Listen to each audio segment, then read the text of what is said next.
Bueno, muy buenos días para todos, todas y todas. Mi nombre es Sonia Elena López Pulgarín.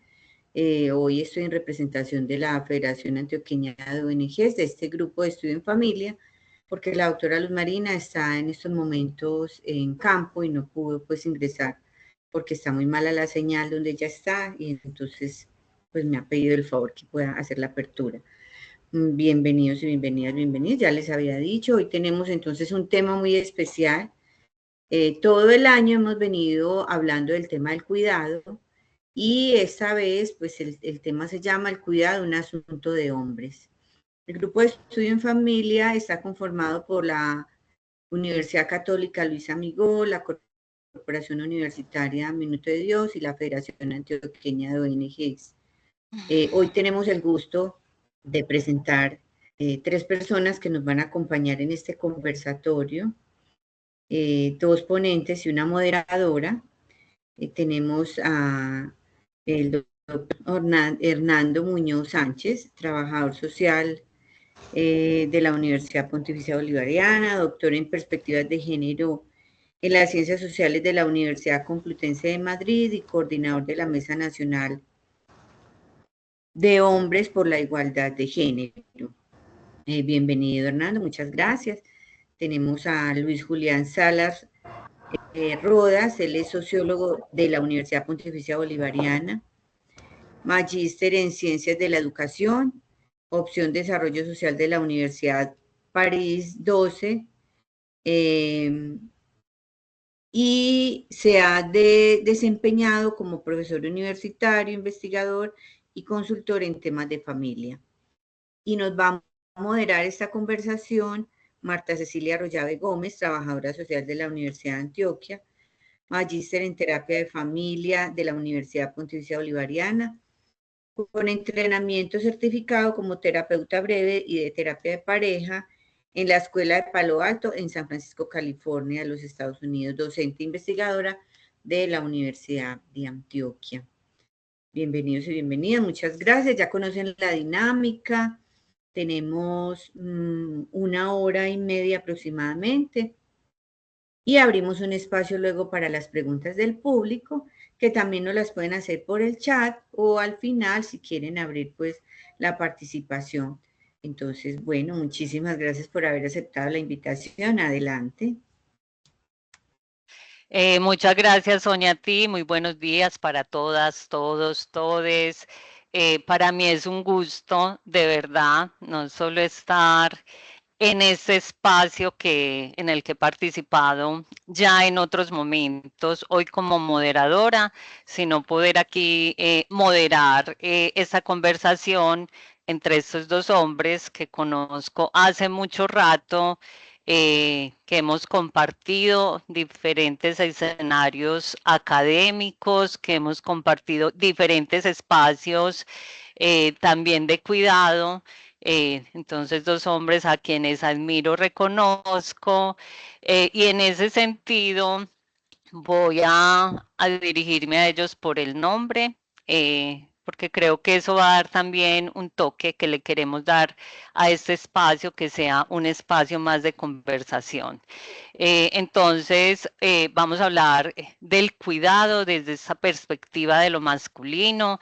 En general, el cuidado ha estado muy asociado a lo femenino.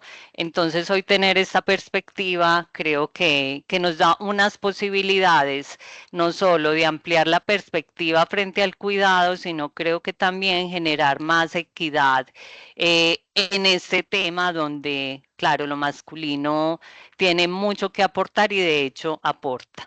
Entonces, con un saludo especial a estos dos invitados, yo quisiera iniciar hablando de que ustedes nos contaran de su perspectiva cómo ubican el ser hombre hoy, como qué significados, sabemos que los significados frente al género se van co-construyendo, deconstruyendo, resignificando. Entonces, hoy, ¿qué significa ser hombre en este contexto, en nuestro contexto sociocultural, como con todos estos cambios que vemos en esta última época también? las discusiones que tenemos en el tema del género. Entonces quisiera empezar con esta pregunta con Hernando. Entonces, Hernando, te escuchamos. ¿Por qué no con Juliana? No, yo creo, gracias Marta, no, yo Porque creo que... yo modero y le dije que Hernando. Ah, bueno, porque usted manda, muy bien. El tema es que, buenos días, muchísimas gracias. Una pequeña corrección y es que yo no soy, porque el profesor que está coordinando la Mesa Nacional de Masculinidades es el profesor Oscar Marín, también de la universidad, pero yo soy el co-coordinador de América Latina de la red Men Engage, de la cual hace parte la Mesa por la Igualdad de Género de los Hombres en Colombia. Entonces, solo esa pequeña corrección. Muchas gracias por la invitación. Este es un tema en el cual yo llevo muchos años tratando de investigar y de pensar y de trabajar y de intervenir con cosas. Y yo creo que sí, como lo dice la profesora Marta, el tema es que vamos avanzando.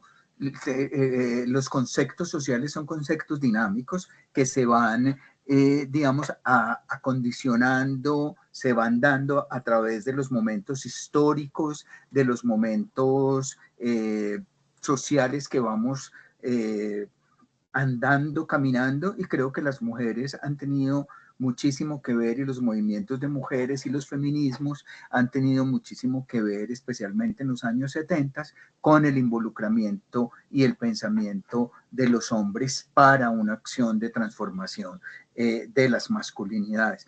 Yo creo que ser hombre hoy está siendo un reto, y un reto muy significativo en el sentido de poder establecer que no se es solo un hombre en el sentido hegemónico, es decir, el hombre heterosexual de clase media, blanco, etcétera, etcétera, como se ha definido al hombre, digamos, desde la hegemonía, sino que hay una cantidad de formas de ser hombres y de posibilidades de ejercer las masculinidades. Entonces, creo que eso ha ido cambiando, aunque yo siento a veces y en los momentos en que veo y en que estoy con grupos de docentes o de hombres jóvenes o de gente del servicio público, por ejemplo, como policías o ejército, o con hombres de Confama, por ejemplo, que ya llevo unos años haciendo una cosa que se llama laboratorio de masculinidades, veo como tantas posibilidades, pero también tantas diferencias en la concepción de lo que es un hombre hoy. Entonces es como esa tira que uno puede estirar y dar al máximo, pero que al lado está, a un extremo está toda la posibilidad de un cambio, de hombres que se están preguntando, que están diciendo, tenemos que trabajar por la igualdad, y hay otros que se están resistiendo en el otro extremo totalmente a esos cambios y que sienten que las mujeres han llegado para quitarles un espacio o para romper su lugar en la sociedad. Entonces, creo que todavía hay muchísima posibilidad de que en esas miradas nos vayamos quedando en los extremos y no lleguemos a conciliación en el asunto. Entonces veo hombres absolutamente dispuestos a pensarse, y yo creo que lo que tenemos que hacer desde las masculinidades es repensar las relaciones de poder entre hombres y mujeres, y esas relaciones de poder en el sentido de poder establecer una mirada de que sí es igualdad, respetando la diferencia que existe entre los géneros, y poder hablar de igualdad en el sentido de la dignidad. Entonces creo que es un reto demasiado fuerte hoy, que es un reto de deconstrucción de unos asuntos que hoy nos están exigiendo como sociedad, no solo las mujeres, sino la sociedad en general, los cambios, la aparición de otras poblaciones como la población LGTBI, etcétera, etcétera. Entonces creo que es como un choque muy fuerte de lo que se venía pensando de que ser hombre es ser el que tiene el mando, el que tiene la palabra, el que dice, el ser proveedor, hablando de esto de cuidado, y otros tipos de características que siempre nos han dado. Yo tengo esperanza, sé que hay trabajo y demás, pero todavía creo que nos falta mucho. Gracias, Hernando. Y Julián, ¿cuál es tu perspectiva? ¿Cómo conecta? ¿O en qué se distingue tu perspectiva con lo que nos está planteando el profe Hernando?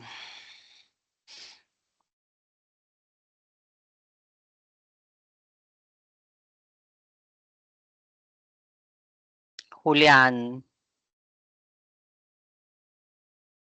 tu micrófono está apagado, Julián.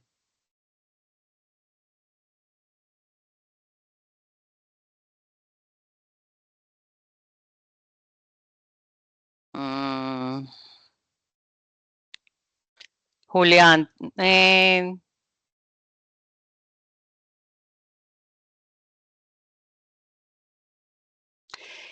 bueno, mientras tenemos nuevamente a Julián, nos hablabas, Hernando, de algo, o sea, creo que en general cuando estamos hablando de género, bueno, hoy en día es muy claro que no podemos hablar de una sola forma de ser hombre, que las masculinas, lo masculino hay que pensarlo desde toda la gama de posibilidades, diversidades, apuestas también, apuestas incluso políticas que se tienen.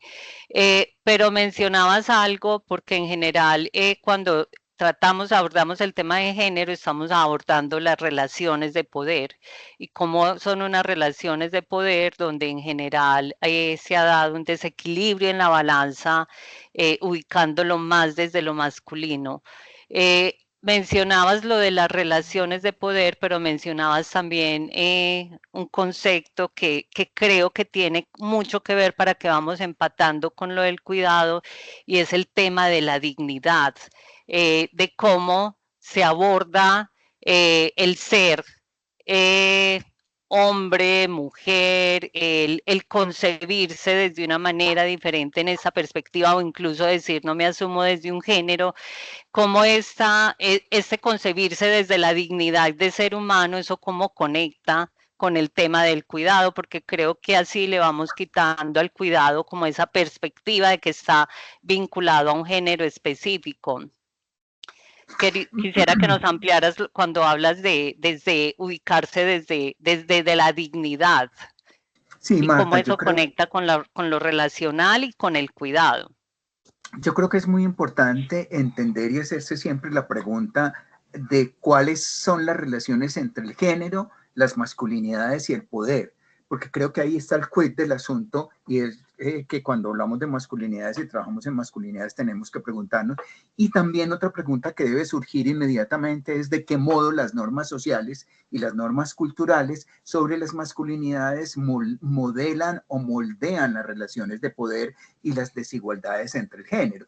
Y cuando yo hablo de dignidad es porque yo creo que debemos hablar de seres humanos en ese sentido y de plataforma de la igualdad. Y cuando hablo de dignidad es que el tema de ser un ser humano, perdonen la redundancia, tiene que ver con que yo puedo ser un hombre heterosexual o puedo ser un hombre homosexual o puedo ser un hombre bisexual o un hombre negro o un hombre de una cultura asiática o es decir, con todas esas posibilidades, pero igual puede ser una mujer negra o una mujer homosexual o una mujer bisexual. Es decir, el fundamento para este tipo de asuntos y mirar el tema de las relaciones de poder debe ser la dignidad del ser humano. Y en igualdad de dignidad es que establecemos esas miradas. Que la diferencia existe, claro que existe, pero la diferencia no puede ser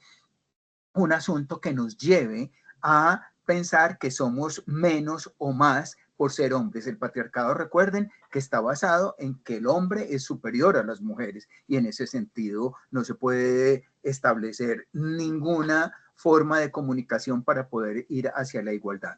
Y el otro asunto es que hoy tenemos que hablar de géneros y géneros en el sentido de que hombres y mujeres también expresan el género de otras muchas formas y de otras muchas maneras. Entonces, desde ahí creo que es importante también que la base el fundamento para hablar de géneros, de posibilidades de ser hombre o de ser mujer, sea la dignidad en el sentido de la igualdad en el valor que se tiene como ser humano. Es más desde ahí, cómo comprender o cómo deberíamos comprender las responsabilidades, las contribuciones que los hombres tengamos o que las mujeres tengan o que las personas según se autoidentifiquen tengan para hacer y llegar a una agenda que promueva la igualdad. Desde dónde tenemos que mirarnos, cuáles son los desafíos que persisten en esa participación de hombres y mujeres y sus diferentes formas para establecer desde la dignidad la igualdad. No sé si fui claro. Súper bien. Bueno, creo que Julián todavía tiene dificultades con su conexión. Espera que podamos vincularlo a la conversación. Entonces, por ahora, sigamos conversando, Hernando. Vos has sido un estudioso, nos lo decías ahorita, de todo el tema de las masculinidades. Entonces, quiero que en este momento nos cuentes un poco cómo en todos los estudios, en las investigaciones, en las diferentes redes en las que ha participado, ¿qué nos podrías decir de cómo ha evolucionado el rol de los hombres ya específicamente en el ámbito del cuidado? Y vos que haces parte de redes internacionales, como decir también cómo influye en eso las diferentes culturas o diferentes contextos sociales, o sea, porque es reciente hablar de la categoría del cuidado, es una categoría que emerge como interés inicialmente de las ciencias sociales, eso es reciente. Entonces, eso cómo ha ido impactando, cómo ha ido evolucionando en ese rol, en esos lugares desde los que se ubica el ser hombre en todas las diversas manifestaciones que esto implica. El ser masculino más bien. Dos cosas. Uno, quisiera como dar una definición de cuidado, que me parece importante partir de eso, de una socióloga, Karina Batniweni, que es una persona que es del Consejo Latinoamericano de Claxo en Ciencias Sociales, da una definición. Y dos, yo no sé si la profesora María Cristina Palacio está dentro del público, porque tú nos hablas del tema del rol y María Cristina ha, digamos, problematizado el tema del rol y habla de lugares. Entonces yo quisiera, si María Cristina está, porque creo que entró, que nos ayude un poquito en una forma muy sintética y muy sencilla sobre el tema de los roles. Pero quisiera compartir con ustedes la definición de cuidado. Yo ya, y esta mujer... Yo. Sí, bueno, hay que no, yo me separo. Hay un micrófono abierto por ahí. Ella dice que el cuidado es una función social, que es un bien público y un derecho básico sin el cual no es posible concebir la existencia y la reproducción de la sociedad.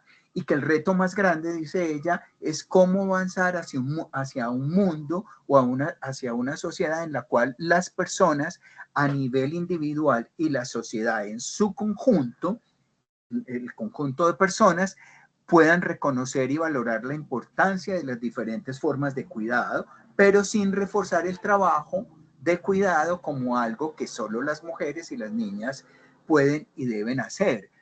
Como tú decías ahorita, Marta, este es un asunto que sale y que nace y que se habla inicialmente desde el tema de las mujeres. Y dice ella que para esto el papel de las políticas públicas es imprescindible y que hay que desatar este nudo para poder avanzar hacia la igualdad de género. El nudo es cuál es el papel de los hombres, cuál es el rol de los hombres, cuál es el lugar de los hombres. María Cristina, estás por ahí. Yo no sé, Edwin, si la profe María Cristina está. Pero por acá está y yo no puedo estar más feliz, querida profe. Bueno, bienvenida. No, pues qué gusto tenerte acá y que entres en esta tertulia, que hagas parte de esta tertulia es un honor. Entonces, María Cristina, te escuchamos. Te voy a meter el micrófono, si el micrófono está apagado, si nos ayudan. para que encender su micrófono y que claro, y estoy de acuerdo con Hernando, por eso yo dije rol, porque es como se entiende, pero también luego dije lugar, es más el lugar sí. de lo masculino y que aquí estamos hablando también desde una perspectiva en donde nos ubicamos, pero quién mejor que la profe María Cristina que nos pueda ampliar eso. Bueno, Perdóname, María primero que Cris, que todo, te estoy muchas gracias. metiendo aquí Sí, no, aquí yo, en esta cosa, pero sé que nos puedes ayudar a entender porque tú has trabajado no, mucho ese concepto también desde la familia.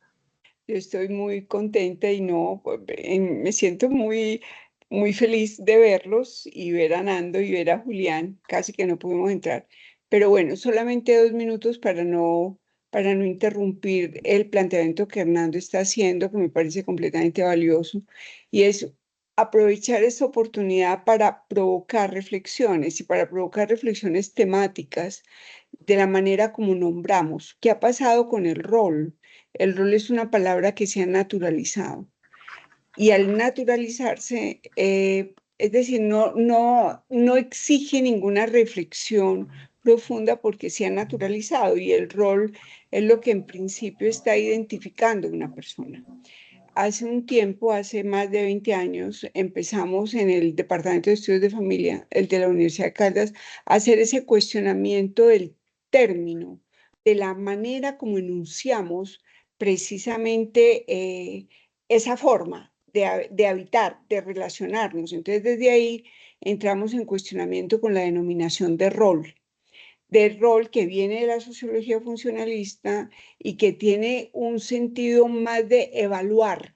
El rol el rol permite evaluar si se está haciendo o no se está haciendo desde las expectativas que se están teniendo. Cuando empezamos a construir, y digo empezamos porque esto ha sido también una discusión muy grande que he tenido con Germán, que he tenido con Guillermo, bueno, con Gloria, con algunas personas del departamento.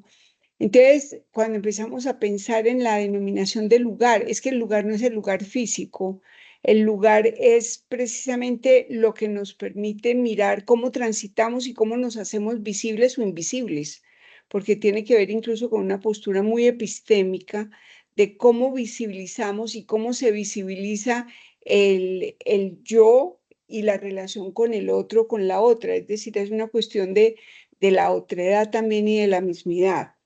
Entonces, desde ahí, cuando hablamos del lugar, el lugar no es el físico, sino que es el lugar social. Ahora, ¿cómo se desagrega ese lugar? ¿Cómo podemos traducir? ¿Cómo podemos empezar a hacer esa mirada atenta sobre el lugar? Yo hasta ahora he manejado tres elementos para enriquecer y para ubicar esa denominación del lugar. Uno, las posiciones que tenemos, posiciones. Los seres humanos tenemos posiciones. En segundo lugar, las interacciones que se construyen. Y en tercer lugar, las simbolizaciones, los significados, las valoraciones que le damos. Y me voy a meter en el tema de masculinidad para no estar ajeno a lo que estamos hablando. Cuando hablamos de posiciones, ¿qué posición? Hernando lo decía ahorita, hay muchas formas de ser hombre en esta sociedad y en esta cultura, hay muchas formas. Entonces, ¿desde qué lugar estamos mirando la posición de los hombres? Desde un lugar hegemónico, de un lugar subalterno, emergente, alterno. Entonces, ¿desde qué lugar? En segundo lugar, esa posición. En segundo lugar, las interacciones, es decir, cómo esas posiciones despliegan todo este abanico interaccional que se tiene con la otredad y luego esos significados, las valoraciones que se le dan a esas posiciones y a esas interacciones. Entonces, cuando estamos hablando de familia, y me muevo un poco más ahí, las posiciones, nosotros tenemos múltiples posiciones, tenemos posiciones parentales inmensas, es decir, somos hijos, hijas, esposo, esposa, pareja, mamá, papá, tía, abuela, suegra, nuera, yerno, bueno, en fin. Bien, vean digamos, el arco iris de posiciones que se tienen. Las interacciones son distintas. Yo no puedo meter en el mismo costal la relación, la interacción madre-hijo y metiéndole el dualismo de género, madre hijo más o hija. Entonces, fíjense cómo eso va generando una, digamos, una artesanía muy minuciosa. Y luego las valoraciones, es que desde dónde se valora, no es que ahora entonces, los hombres, lo masculino, entonces, desde dónde, entonces los hombres se están cuidando, entonces, cómo están cuidando y qué significa. Entonces, no, su papá, y recuerden una visión muy tradicional, su papá ha sido un buen papá porque ha sido proveedor. Entonces, esa concepción de la valoración y del significado de la masculinidad que provee, que provee. Entonces, a mí me parece que abre un camino de reflexión. Ahí lo dejo porque si no me quedo en mis riesgos, Nandito y Julián, Ya, es para que el sigamos hablando. micrófono. Marta, ¿ya me escuchas? Julián, claro que te escucho. Bienvenido de nuevo. Pasa es que como cambié el celular y todo eso, entonces baja la aplicación, pero listo, mis María disculpas. Cristina, un abrazo y muchas gracias. Y acá Gracias. seguimos Me voy a conversando. poner en contexto para ponerme pues al día de la reunión y disculpen otra vez. No te preocupes. No, Julián, habíamos empezado esta conversación hablando, yo les hacía un poco la pregunta al inicio de hoy, ¿qué significa ser hombre? O sea, hoy cómo se está asumiendo, qué cambios, qué movimientos se ha dado en nuestro contexto sociocultural a partir de todos los cambios, y Hernando lo mencionaba, muy jalonados por todo el movimiento feminista, pero es hoy qué significa ser hombre. Él nos daba su perspectiva, hablando un poco de cómo ve esto, como él dice, no se puede hablar de una sola forma de ser hombre, ¿cierto? Sino que hay que entrar como a mirar todas las diversas posibilidades, la cantidad de formas que hay distintas de asumir hoy en día esta masculinidad. Entonces nos daba su perspectiva. Si quieres nos cuentas eso desde la tuya y ahorita te enmarco un poco como en la última conversación que teníamos, que fue en la que intervino Sí, la muy de profe acuerdo, María Cristina. de acuerdo con lo que plantea Hernando, y yo creo que hay que hacer un reconocimiento a las mujeres, porque realmente la revolución social más importante del siglo XX la hicieron las mujeres. Y parte de esa revolución fue la deconstrucción del patriarcado, la crítica feroz, pues, y contundente y argumentada del patriarcado, o sea, del origen del patriarcado, de cómo el patriarcado se construyó, fue una relación de poder hegemónica sobre los demás géneros, sobre las mujeres, sobre los hijos, sobre la familia, y lo que implicó el patriarcado en la construcción de una imagen y una forma de ser hombre en el mundo. Y no solamente hablamos del patriarcado en las sociedades occidentales, sino también en las sociedades asiáticas, en las sociedades africanas. Entonces, ese primer, digamos, reconocimiento de la deconstrucción paulatina del patriarcado se lo debemos, digamos, a las mujeres. Y cuando se construye el patriarcado, pues entonces se piensa, bueno, si no es el hombre, el pater familias, entonces, ¿qué tipo de hombre es el que se reclama? En esto, pues, las feministas han avanzado mucho y ellas tienen muy claro cuál es el tipo de hombre, pues, el modelo de hombre que no quieren, que no desean, que lo consideran a un abusador.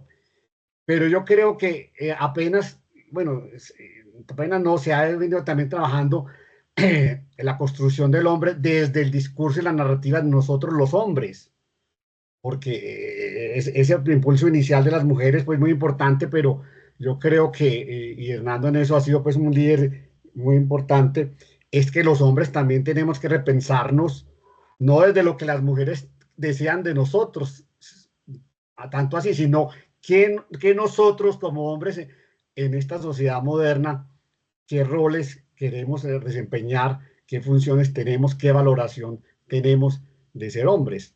Y eso también tiene que verse con las nuevas paternidades, porque la construcción del patriarcado implicó también, bueno, cuál es la relación distinta que debe tener el hombre en la familia. Entonces yo creo que encontramos, yo diría como 3 aspectos en esa configuración de las nuevas masculinidades. Creo que hay todavía un reducto de hombres que se resisten a dejar su papel de patriarca, de macho, de dominante, y que creo que no son todavía la mayoría. Creo que hay también otro grupo de hombres que van a transición, ¿cierto? Que son en las nuevas parejas, y precisamente la asunción de los temas del cuidado y aportar en el cuidado ha hecho que muchos hombres replanteen también en la familia, en la pareja, su relación de qué es ser hombre y con los cuidados. Y existe también otro grupo, creo que de avanzada, que ya han tomado, es decir, han roto con esa imagen y esa tradición, pues, es imperativo de la cultura anterior, y son hombres, digamos, distintos. O sea, que están abiertos y que no solamente colaboran, sino que participan activamente en el cuidado, que no tienen problemas en cambiar los pañales, en llevar el niño al colegio, en llevar el niño al médico, y que esas funciones que antes eran femeninas, el asumirlas no los hace menos masculinos.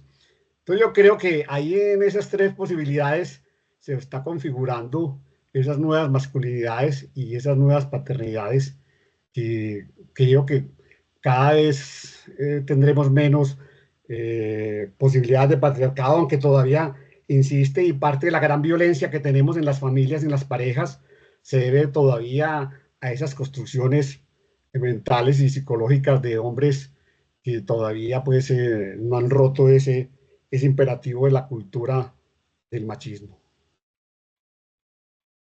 Muchas gracias, Julián. Bueno, creo que hay bastantes coincidencias con lo que nos compartía Hernando al inicio. Vos le das como en 3 categorías, ¿cierto? Diciendo como lo que permanece en resistencia, unos que están en tradición y otros que definitivamente han generado ruptura con esas formas tradicionales construidas socioculturalmente. Hernando nos hablaba de cómo es una gama amplia donde se mueven, ¿cierto? Donde hay unos todavía muy arraigados a esas formas patriarcales de asumirse desde su masculinidad, desde ese ser hombres, pero también hay rupturas, incluso donde ni siquiera es el género lo que determina o lo que orienta o de alguna manera influye en esas formas de asumir su cuidado. Y estábamos ya conectando el tema de estas masculinidades con el cuidado, que yo les Marta, planteaba, sí, Hernando. tú me permites, yo quisiera aportar una cosita ahí a Pero lo por que, como supuesto, estamos conversando, adelante. a lo que Julián acaba de decir, gracias a María Cristina por su aporte, pero también a lo que Julián acaba de decir, yo quisiera aportar varias cosas.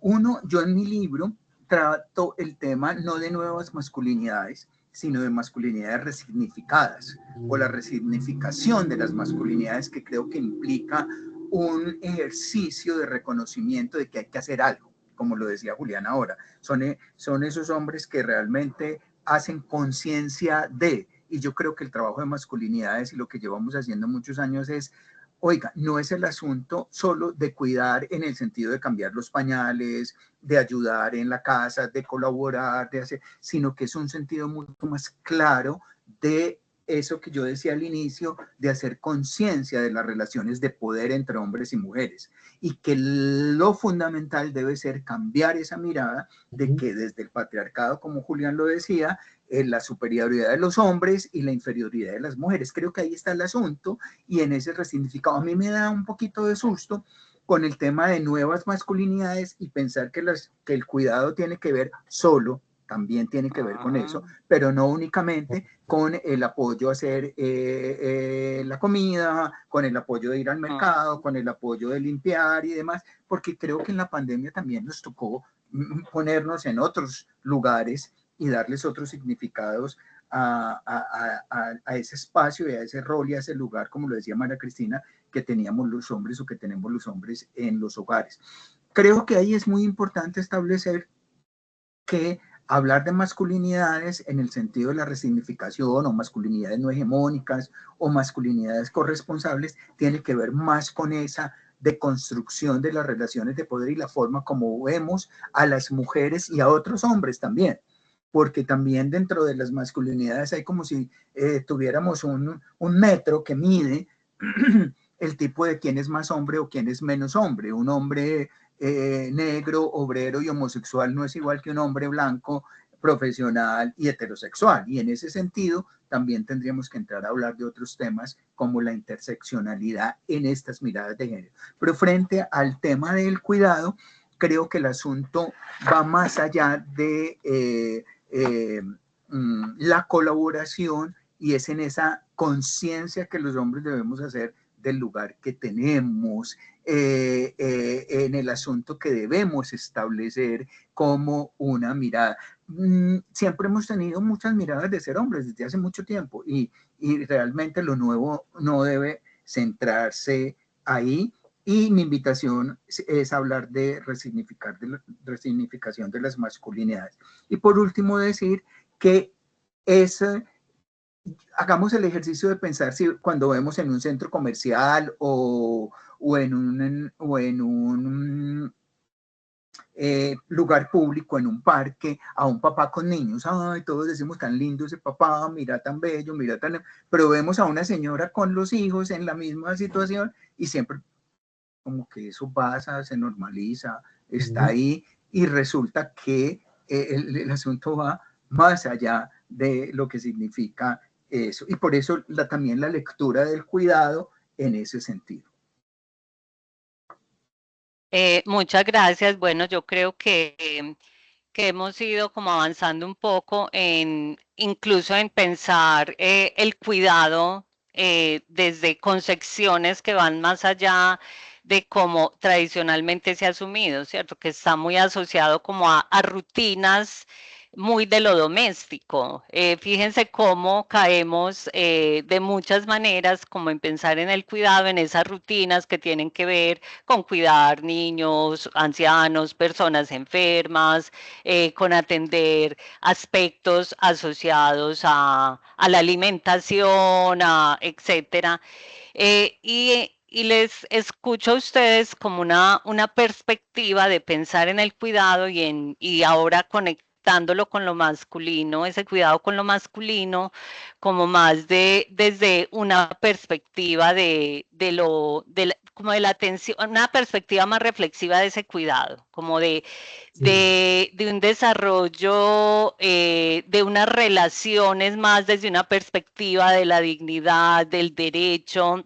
O sea, como que empezamos a asumir el cuidado desde una integración de eso, de derechos y responsabilidades, que es lo que nos hace movernos de esa perspectiva del hombre que ayuda, el hombre que uno lo escucha además con mucha frecuencia. Ay, es que es muy lindo que ya está ayudando porque no se asume esa perspectiva de responsabilidad y derechos. Entonces, Julián, en ese sentido, estábamos hablando ahorita y a raíz de eso, pues, tuvimos la participación de la profe María Cristina, porque yo le preguntaba a Hernando cómo ha evolucionado ese rol de los hombres o ese lugar, que a mí el tema de rol también me estorba bastante, pero todavía se entiende muy así como el rol. Entonces, hablar más de cuáles son esos, cómo ha evolucionado el lugar de los hombres en ese ámbito del cuidado. Y que María Cristina nos hablaba del lugar no como un lugar físico, sino como un lugar social, y que ella le daba tres, como lo habla desde tres lugares. Hablaba de posiciones, interacciones, significados. Entonces, ¿cómo ves, Julián, que cómo eso ha ido evolucionando? Como esos significados del cuidado en lo masculino, en las interacciones que se dan y en las posiciones que se asumen. Bueno, yo quisiera antes de eso dar otras, a ver, porque aunque el tema concreto y es el tema de los hombres y cuidadores, es que el cuidado, hablemos un poco también de la categoría ya existencial del cuidado, que es muy amplia. Y yo diría que hay 4 aspectos muy importantes que también tendríamos que considerar, digamos, en este conversatorio. Uno es la ética del cuidado, porque es que la ética del cuidado rompe el paradigma del paradigma del hombre, del poder, de la acumulación, del dinero, de la codicia, de la acumulación, ¿cierto? Ese paradigma nos llevó a considerar que la naturaleza, esa disposición del hombre, que podemos abusar de la naturaleza, de expoliar la naturaleza. Entonces, el paradigma de romper ese paradigma que viene del capitalismo desde sus inicios y plantear otra concepción, que la ética del cuidado, es poner un nuevo paradigma, digamos, de relación con la naturaleza, relación con las personas, con las familias, con la sociedad. Entonces, el tema de la ética, el cuidado también es un asunto ya de la ética, que era un asunto que era como invisible, como era de lo femenino, se daba por hecho. Entonces, hay también otra nueva reflexión. Y en ese sentido, por ejemplo, la filósofa catalana Victoria Camps ha venido trabajando en eso y tiene un libro maravilloso que se llama Los tiempos del cuidado, que es ver el cuidado desde esa dimensión de la ética y de la filosofía. Otro asunto también importante a considerar es la organización social del cuidado. Es decir, quién cuida, cómo se cuida, qué significado cuida y cómo es que el cuidado hay que organizarlo en la sociedad, sobre todo para atender a las poblaciones más vulnerables, como pueden ser la primera infancia, la población en situación de discapacidad o los adultos mayores dependientes. Entonces el cuidado necesita una organización, ¿cierto? Y en ese aspecto lo que llamamos el diamante del cuidado, que es el Estado, el mercado, las ONGs, las entidades dinámicas y la familia, son corresponsables de hacer esa organización social del cuidado. Otro tema muy importante, que también es otra dimensión, es el tema de la economía del cuidado. O sea, cómo ese trabajo no remunerado, mayoritariamente de las mujeres y también de hombres, contribuye a la economía. Y tenemos que la ley 1413-2010 obligó, digamos, en la encuesta nacional de tiempo libre a valorar esos tiempos del cuidado y a cuantificar ese aporte en términos de cuentas nacionales a la economía. Y las mediciones que se han hecho es que ese aporte del trabajo no remunerado aporta un 20% del Producto Interno Bruto del país, que son 80.000 millones de dólares. O sea, que si tuviéramos que retribuir ese tiempo no remunerado, tendríamos que sacar 80.000 millones de dólares en ello. Y en esa encuesta también nos habla, porque se hace cada 2 años, cuánto es el tiempo que dedican hombres y mujeres, y siempre todavía existe, digamos, una brecha, porque mientras las mujeres son 7 horas al día, 7 horas 46 minutos, los hombres destinamos al cuidado 3 horas y 6 minutos.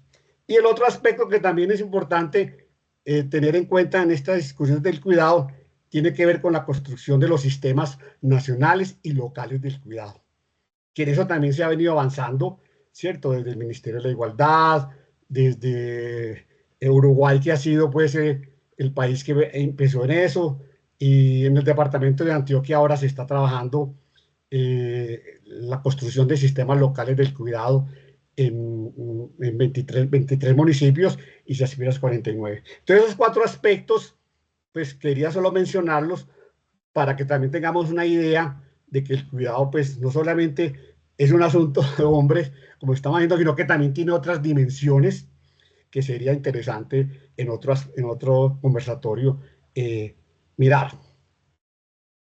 Gracias, Julián, que de hecho se han venido abordando en estos encuentros, se ha desarrollado bastante esta categoría del cuidado en estas dimensiones que mencionas. Creo que hoy es muy importante que intentemos como conectar eso con el papel de lo masculino, del hombre. Entonces ahí en ese sentido sería mirar cómo ha evolucionado, pero también qué barreras persisten hoy que pueden dificultar el que lo masculino, el que el hombre pueda empezar a asumir ese cuidado desde estas perspectivas, que creo que la ética del cuidado nos invita no a un cuidado simplemente desde cumpla con una responsabilidad o apoye, sino asuma esto realmente como una responsabilidad y un derecho que se tiene en la participación. Entonces, Correcto. que hablemos un poquito de eso, qué barreras hay, pero también cómo evolucionar. Barreras culturales, ¿cierto? Barreras desde las mentalidades, y que en eso, ese concepto sociológico del rol, que en eso hemos conversado con María Cristina, hay que construir el rol, porque es que el rol es lo estereotipo, o sea, a usted por nacer hombre tiene que hacer este oficio, es dedicarse a esto, y por ser mujer esto, y entonces como si los roles naturalizan esa diferencia, esa desigualdad. Entonces romper con ese esquema de los roles, en el sentido de que hay profesiones que tienen que ser masculinas y profesiones que tienen que ser femeninas, creo que es una primera también tarea de que tenemos que deconstruir ese imperativo de que los hombres y mujeres están determinados por los roles, por un lado.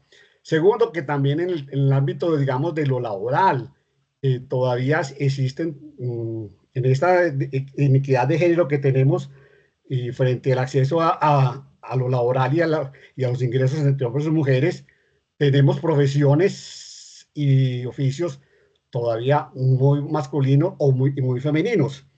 Entonces uno diría, y esos oficios del cuidado de lo femenino generalmente están frente a otras profesiones, están menos considerados socialmente y menos remunerados socialmente. O sea, inclusive las mujeres que trabajan en los cuidados perciben un ingreso menor que otras profesiones. Y yo pienso que hay que romper con eso, porque hablaba con un amigo que es enfermero, y me decía, pero es que, yo decía, pero ¿por qué no hay más hombres enfermeros? ¿Cierto? Hay que reconocer que el cuidado ha sido un asunto de las enfermeras toda la vida, porque la enfermería, desde la salud, es el cuidado del cuerpo. Y me decía, lo que pasa es que muchos hombres quisieran ser también enfermeros, pero el salario y el ingreso comparado con otros no da. Entonces uno tendría que también trabajar esos temas, inclusive de la ley. Es decir, todo este aumento de las licencias parentales, que se está trabajando inclusive ahora en la reforma, de aumentar el tiempo de las licencias más del hombre frente al nacimiento de un hijo, me parece que son avances muy importantes, ¿cierto? De tener esa equidad. Lo que pasa es que esas leyes favorables a eso, pues solamente cubren a las personas que están en la economía formal, que están formalizados. Y recordemos que en Colombia más del 60% de la población de hombres y mujeres son informales. Inclusive hay sitios de Colombia como el Chocó donde la informalidad llega al 80%. Entonces esas medidas desde la ley todavía no llegan, que son bien intencionadas, no llegan a la mayoría de la población, porque las condiciones económicas de esa informalidad no lo permiten. Pero de todas maneras me parece que es un avance, digamos, desde la ley, proponer digamos, un reconocimiento, digamos, en las licencias de paternidad frente a lo que se tenía antes.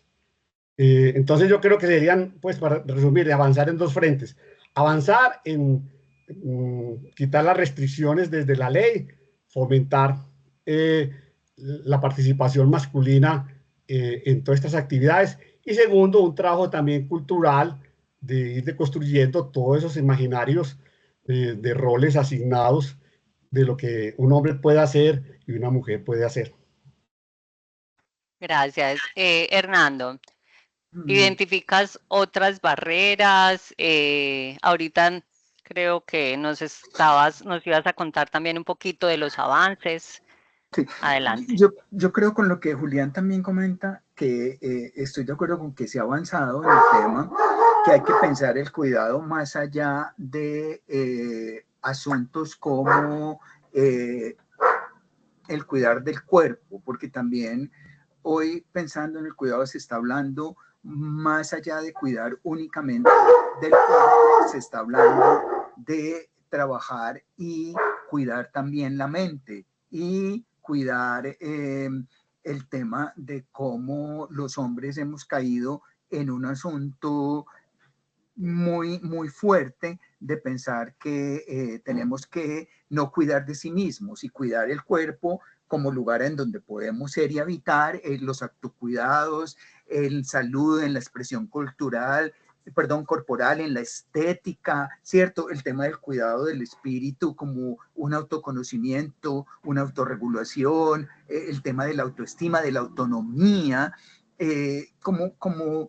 cómo pensar en un proyecto de vida que nos lleve a ver que podemos en ese cuidado de sí mismos ir más allá, saber entender que el intelecto también se cuida, que hay que saber cuidar de extraños en el sentido de cuidar de lo público, lo decía Juliana ahorita, más en una mirada ecosistémica de la solidaridad y de la protección ahí también del medio ambiente. Creo que también hemos llegado ahí, a esa necesidad.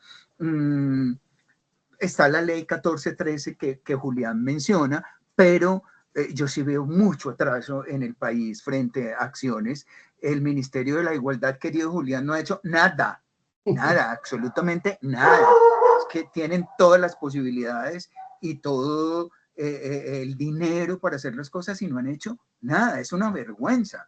Y desde ahí debería de darse en el tema de género y en promover, por ejemplo, las licencias de paternidad, que en muchos países todavía es mucho más alta que en Colombia. Aquí hemos avanzado un poquito, vamos a ver cómo sigue, pero yo quisiera mover también la discusión a que el tema del cuidado desde los hombres no significa proveer, no significa únicamente la provisión o la protección. Es que yo defiendo a mi familia, yo defiendo el territorio. No, va mucho más allá en una reflexión frente a una actitud que tiene que ver con ese convencimiento de lo que significa el cuidado como tal y cómo se amplía esa mirada del sentido del cuidado. A mí me encanta Leonardo Boff, y Leonardo Boff decía que cuando amamos, cuidamos, y cuando cuidamos, amamos, y que el cuidado, decía él, se constituye en la categoría central como de una nueva visión, de un nuevo paradigma de civilización que trata de emerger en el mundo y que está tratando de posicionarse en el mundo. Decía que el cuidado asume como una doble función, la prevención de daños futuros y la regeneración de daños pasados. A mí me parece que, aunque es un poco filosófica y poética, la definición creo que nos lleva a pensar más desde ahí y a hacer la conciencia desde ahí. Sigue siendo barreras, lo que Julián decía, ¿cierto? Dependiendo del tema de la educación, porque también tiene que ver la educación, pero sobre todo de cómo los hombres nos ubicamos en la sociedad y cómo actuamos en el hogar y cómo actuamos por fuera. Y por ejemplo, yo en mi libro trabajo la mirada de los pares y cómo los pares son un tribunal y un juzgado que hace que los hombres establezcan otras posiciones fuera del hogar diferentes a las que tienen en el hogar. Puede ser que en el hogar haya un poquito de conciencia y ahí es donde las masculinidades que tienen esta característica, decía Conen, de ser masculinidades cómplices, tenemos que derrumbarlas. No podemos seguir siendo más hombres cómplices de otros hombres cuando vemos que suceden temas de violencias o que suceden temas de desigualdades, quedarnos callados, o el irrespeto a las mujeres en el metro o en el sentido público, porque nos sentimos menos, porque van a decir que somos del otro lado, que somos débiles, etcétera, etcétera. Creo que ahí hay un asunto muy importante que tiene que ver con cómo la resignificación de las masculinidades también se da en eso que somos como colectivo, en eso que podemos prevenir como sociedad, de que no se haga más daño. Y con todo el tema que ya sabemos, que es imponer la noción de que somos los más fuertes, los más duros, los protectores, los proveedores, el competir por tener éxito, que todavía se sigue dando. Entonces creo que son barreras sociales que se dan. Y yo creo que aquí, así como lo decía yo, y Julián al principio, y Julián lo reitera, son las feministas, son las mujeres las que mueven también la reflexión en los años 70 del lugar de los hombres, del lugar de lo que vamos a hacer, que yo creo que es un asunto de responsabilización por la transformación de los lugares en los que nos ubicamos. Creo que también hay un asunto ahí donde las mujeres tienen que reflexionar también frente a cómo ven el cuidado de los hombres. Eso, por ejemplo, de que él no puede coger al niño, no lo sabe coger, lo va a hacer caer, que también son cosas que han estado en el género se construye socialmente, y en esa construcción social también todos y todas hemos aportado a que los hombres no pueden hacer unas cosas y que es un asunto solo de mujeres. Hernando, siquiera mencionaste a Leonardo Boff, el teólogo de la liberación brasilero, que inclusive una anécdota pues personal, a él el Vaticano le impuso una sanción de 1 año de silencio, y él se retiró pues, es ya de franciscano y vive pues en Brasil, tiene su pareja de 85 años, y precisamente fue el acercamiento mío al tema del cuidado, fue la llegada a mis manos de un libro maravilloso de Leonardo Boff, escrito en prosa poética, como tú lo dices, que se llama El cuidado esencial, ética del humano, compasión por la tierra. Este libro, vuelvo a decir el nombre porque se lo recomiendo, porque es iluminador. Es un libro que le abre unas perspectivas cuando dice, claro, que el cuidado de no es ahí una... mi reflexión de ese libro. Claro, pero por eso, y se llama El cuidado esencial, ética del humano, compasión por la tierra. Y ese libro aborda muchas perspectivas, no solamente de la filosofía, de la ética, sino de la dimensión, digamos, humana, en un sentido muy amplio. Inclusive él tiene partes donde habla inclusive de un tema que es muy interesante, las patologías del cuidado. Él dice que hay tres acepciones donde el cuidado es un asunto que se vuelve muy crucial, que son la negación del cuidado esencial, el exceso de cuidado, la obsesión y la falta de cuidado y la incuria. Entonces, celebro que coincidamos en eso, de tener este señor, pues, que es un sabio, por decirlo así, que nos abrió las puertas, o a mí personalmente me abrió las puertas de esa dimensión, porque tengo que reconocerlo. Eso fue en el 2012, yo tenía prevenciones sobre el cuidado, eso me sonaba como cuidado de perros, cuidadores de carros, eso para mí no significaba. Y la lectura de este libro me abrió el horizonte, y fue donde empezamos, inclusive desde la Fundación Vino Humano, a hacer trabajos del cuidado. Entonces, coincido con eso, Hernando, y muchas gracias que lo hayas tomado. Bueno, yo quiero invitar a quienes están conectados que por favor diligencien el formulario de asistencia, ténganlo presente. Por favor también vayan preparando sus preguntas, las pueden escribir por el chat, o ahorita si quieren participar nos dicen para que puedan hacer sus preguntas directamente. Miren, yo creo que venido tocando diferentes puntos que ayudan a ampliar la perspectiva del cuidado. Hoy la convocatoria que nos hacen hoy es hablar el cuidado desde los hombres, porque como ustedes lo han nombrado, generalmente se ha hablado mucho del cuidado desde una perspectiva muy feminizada, entonces ahora pensarlo en asuntos de hombres creo que nos convoca a tener una reflexión que necesariamente, y creo que Hernando al inicio lo nombraba, nos conecta también con unos modos de relacionarnos y de un contexto que nos invita mucho al individualismo, a relacionarnos de manera muy puesta en los derechos, pero en los derechos individuales. Entonces, a ustedes ahorita que conectan, Hernando conectaba con el autocuidado, pero ahora ambos conectaban con el cuidado no tiene que ver simplemente con unas funciones que asumimos de cuidar mascotas, personas, sino es de una manera de cómo nos relacionamos con el entorno, con el planeta, con las personas, pero también cómo nos relacionamos con nosotros y nosotras mismas.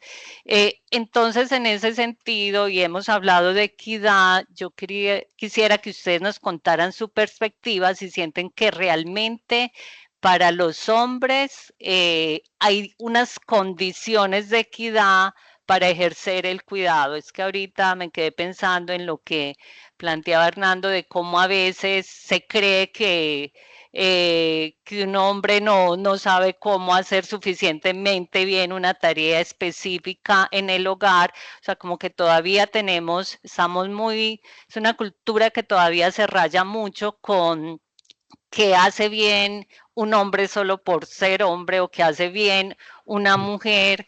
Entonces, sí, ustedes ya hablaron de algunas barreras en la cultura, en los oficios, incluso en la política. Ahorita vamos a hablar de política pública al respecto, pero ustedes, que finalmente ustedes son hombres, sienten que hay como una equidad de condiciones para que los hombres puedan sentirse cuidadores, ejercer el cuidado y desde esa perspectiva más de una ética del cuidado, del autocuidado, del cuidar el entorno, del cuidar todas las relaciones en general en las que participan. No sé cuál de los dos quiere empezar. Fernando, tú. Julián, porque me acaban de preguntar una cosa. Dale, Julián.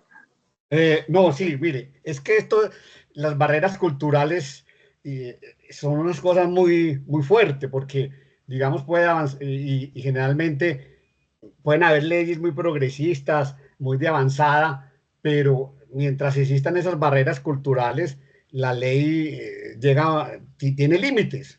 Entonces, ¿cómo se construyen esas creencias que vienen desde la familia y que se instalan en la mente de las personas y como una convicción arraigada? Y eso se ve en los proverbios populares, ¿cierto? Cuando es muy antioqueño, dicen, no, los hombres en la cocina huelen a rila de gallina, ¿cierto? Es decir, como decir, bueno, las mujeres, la cocina es el espacio de lo femenino, porque eso me quedó en lo doméstico, y entonces es un espacio donde los hombres no deben estar, ¿cierto? Entonces, desde esa mirada de ese feminismo de que el cuidado era un asunto solamente femenino, entonces se viene como la crítica, bueno, ustedes ¿por qué quieren invadir la esfera ya de lo doméstico? Entonces, esos son tipos de barreras que todavía se dan allí. O sea, desde las familias donde son las hermanas las que tienen que hacer las tareas de la limpieza y el cuidado, y los hombres están exentos porque eso es tarea femenina, pues entonces hay que empezar, digamos, desde ahí. Y por ejemplo, yo pongo mi caso, yo soy una persona que tengo un hogar, vivo unipersonal, y yo no tengo empleada doméstica, o sea, yo hago todas las labores de lo doméstico, de barrer, trapear, cocinar, del cuidado de mi casa, lo desempeño yo. Y entonces cuando llegan personas a mi casa y lo ven así ordenado, y entonces la expresión, no, es que se ve que aquí hay mano de mujer. Y entonces yo digo, mano de mujer, no, mano masculina. Y entonces tenemos esas concepciones, son las que hay que empezar a deconstruir con nuevas creencias, ¿cierto? Y decir, no, es que también no solamente pueden ser trabajadoras domésticas, también pueden ser trabajadores, hombres domésticos, que se decidan a esa labor.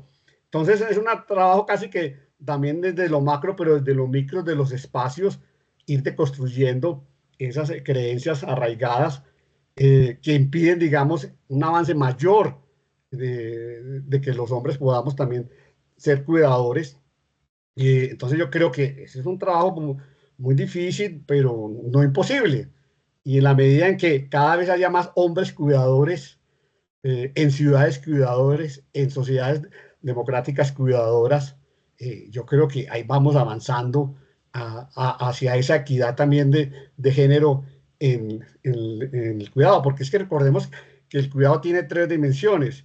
Es una necesidad social y humana, es un derecho, ya la Corte Constitucional de Colombia lo declaró como un derecho fundamental. Eso es un avance importantísimo, porque eso da pie a exigir ante la ley. Y además de ser una necesidad social, de ser un derecho, es un bien público.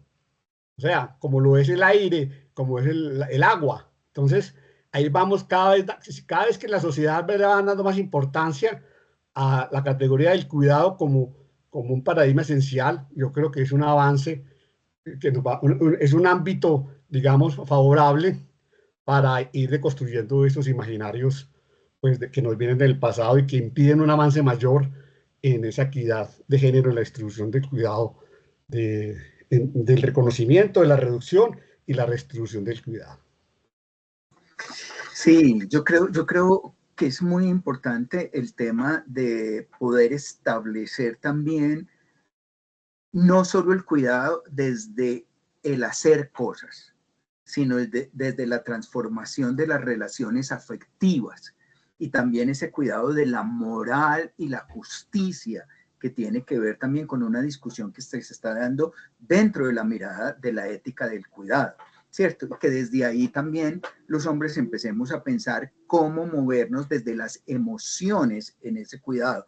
El tema de la escucha, por ejemplo.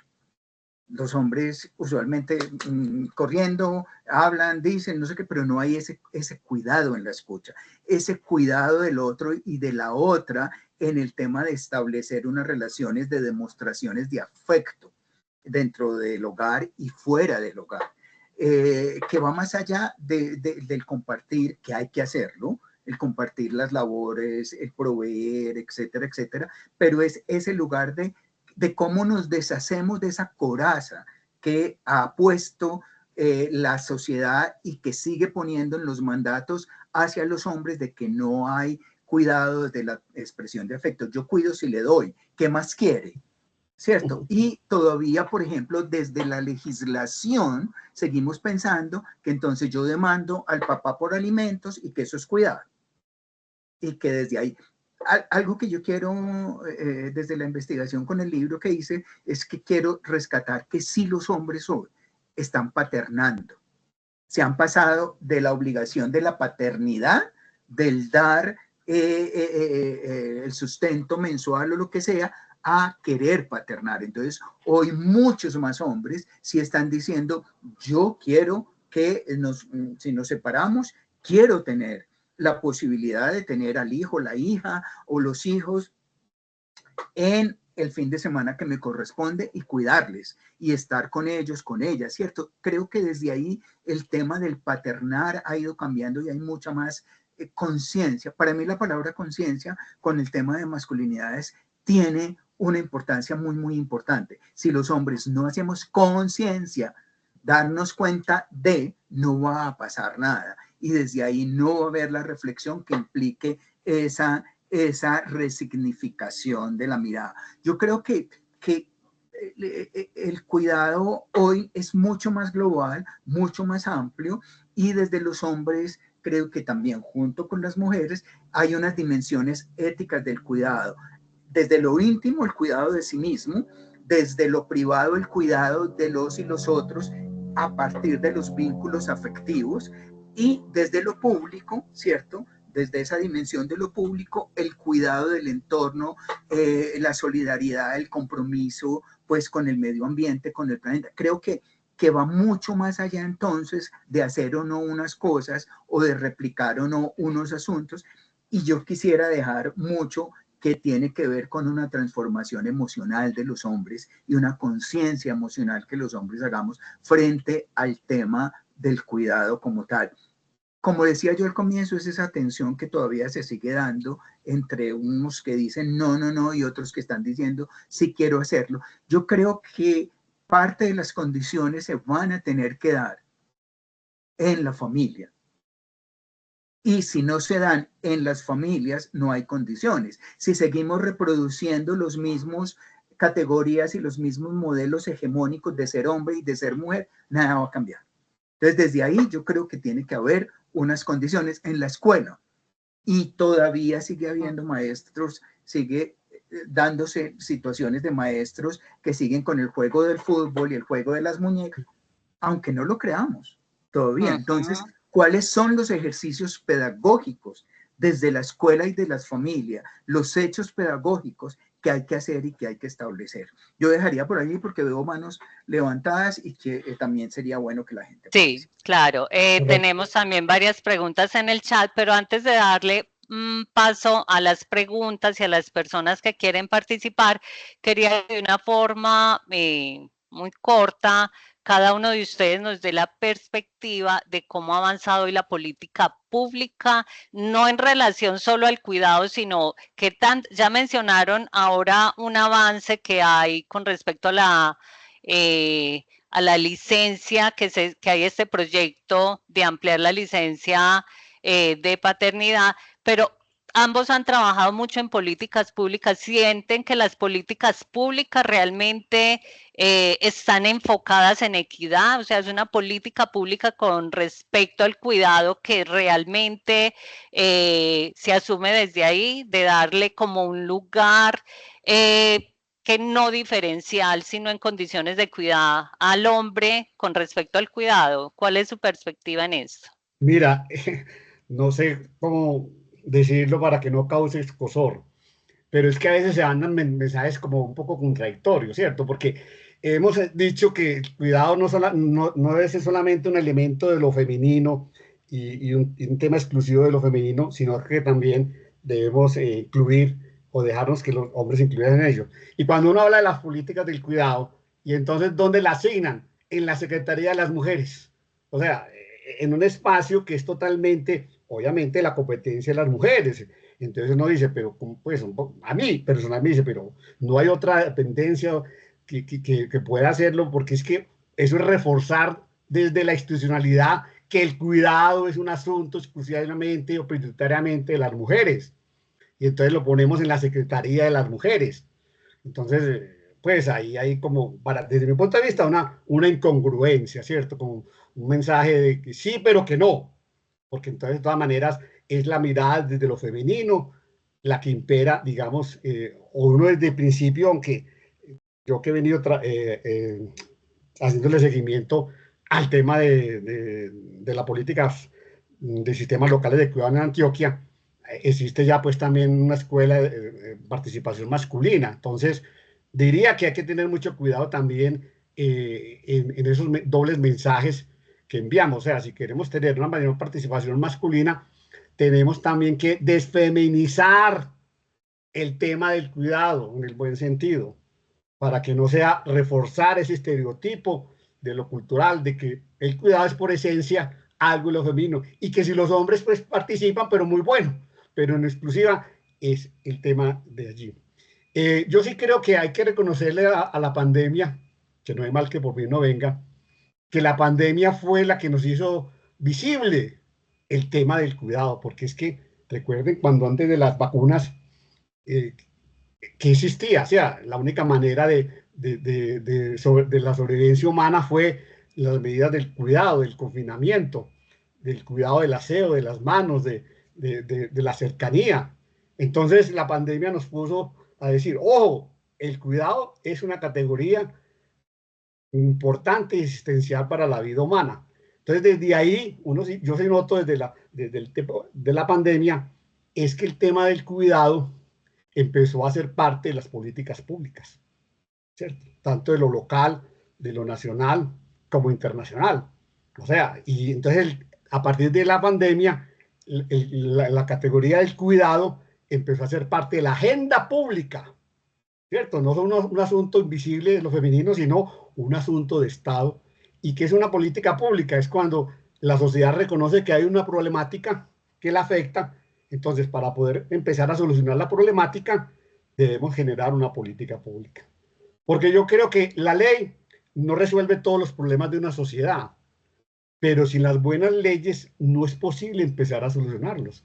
Entonces, el hecho de que ya el tema, no solo de familia, sino el tema, digamos, de género y el tema del cuidado esté en las políticas públicas, eso es un avance muy grande, que todavía digamos que es incipiente, pero ya está, ya por lo menos está en el discurso, está en la narrativa, y hay ya también propuestas concretas sobre el cuidado, por ejemplo, lo de las manzanas del cuidado en Bogotá, y interesantes pues mirar todavía cómo esas propuestas se pueden avanzar y consolidar. Arranco con lo que Julián dice, de que unas buenas leyes se pueden hacer, pero unas buenas leyes, querido Julián, como lo sabemos, en esta lucha por la política pública, por ejemplo, para la familia a nivel local y departamental, unas políticas públicas maravillosas, escritas bien, trabajadas bien, participativamente, pero por favor, señores políticos, voluntad política, y voluntad política con unas políticas que tengan dientes, permítanme decirlo así. Dientes es una estructura, dientes es presupuesto y financiación, formas de un equipo que pueda llevarlas a cabo, porque muy bonita la política pública, pero si no hay cómo llevarla a cabo y cómo realizarla, no tenemos forma. Yo creo que hay un elemento muy importante que también Julián mencionaba, Uruguay como ejemplo, el ejemplo de Uruguay que trabaja todo el tema de las 3 R's en su política pública, ¿cierto? El tema del reconocimiento, la reducción y la redistribución. Esas 3 R's que trabajan, y es reconocer que existe un trabajo doméstico que es muy fuerte y que debería ser pagado, que debería estar, y reconocer que lo han hecho en su gran mayoría las mujeres. 2, que hay un asunto de la reducción que se tiene que dar en que los hombres entren a través de la redistribución a participar de esos oficios o de esos cargos, o hacerse cargo de, que no es solo el limpiar, pero el cuidado amoroso y afectuoso de los hijos, el cuidado amoroso y afectuoso hacia los abuelos, hacia los, es decir, cómo realmente podemos establecer a través de una política pública. Yo creo que hemos avanzado un poquito y que la ley 1413 está ahí, pero somos muy buenos en hacer leyes, pero muy poco buenos en llevarlas a cabo. Y lo otro que quiero aportar de lo que decía Julián, y que me parece muy, qué bueno que lo diga él y no yo, es que hay un asunto, si no hay voluntad política para las políticas públicas, hay un asunto de no sabiduría de muchos gobernantes, y es cómo espantan a los hombres, por decirlo así, cuando todo este tema se pone a través de secretarías de las mujeres o en la Secretaría de Inclusión Social. Hombre, esto tiene que ver mucho con la economía, esto tiene que ver mucho con el desarrollo social, esto tiene que ver con una cantidad de cosas. Es mi pelea de toda la vida con el tema de los hombres, y por eso digo que qué bueno que lo diga Julián, con que cuando yo invito a unos hombres a un taller, yo no puedo empezar haciéndoles dinámicas de mírense a la cara, tóquense las manos, desen un abrazo, porque salen corriendo. Es que uno tiene que ser sabio también para llegar a este tipo de transformaciones y de transformación, sobre todo de imaginarios. Muchos hombres salen corriendo de estos talleres porque se empieza por donde no es, y creo que las políticas se ubican donde no es, y desde ahí no creo que vayamos avanzando o que vamos a avanzar mucho. Sí que se necesitan políticas, sí que las hay, pero necesitamos políticas y políticos y políticas que den paticas a eso para poder avanzar. Bueno, una anotación y ya doy el paso.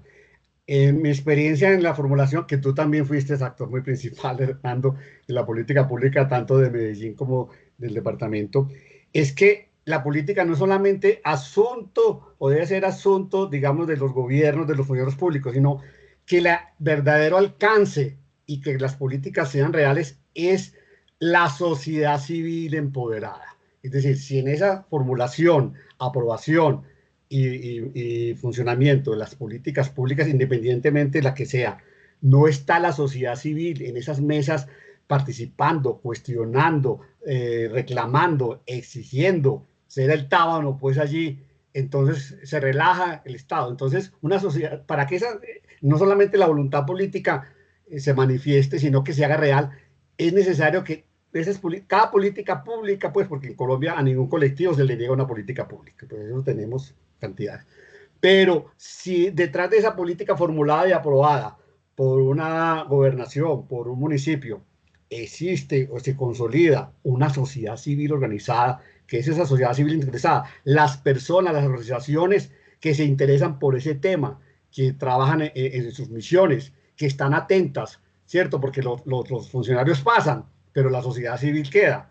Entonces yo creo que parte del éxito de que lo que tú dices, Hernando, que haya dientes, no solo es la voluntad y los recursos y el presupuesto, sino que sociedad civil organizada está a la defensa de que esa política cumpla su cometido, que se dé el presupuesto.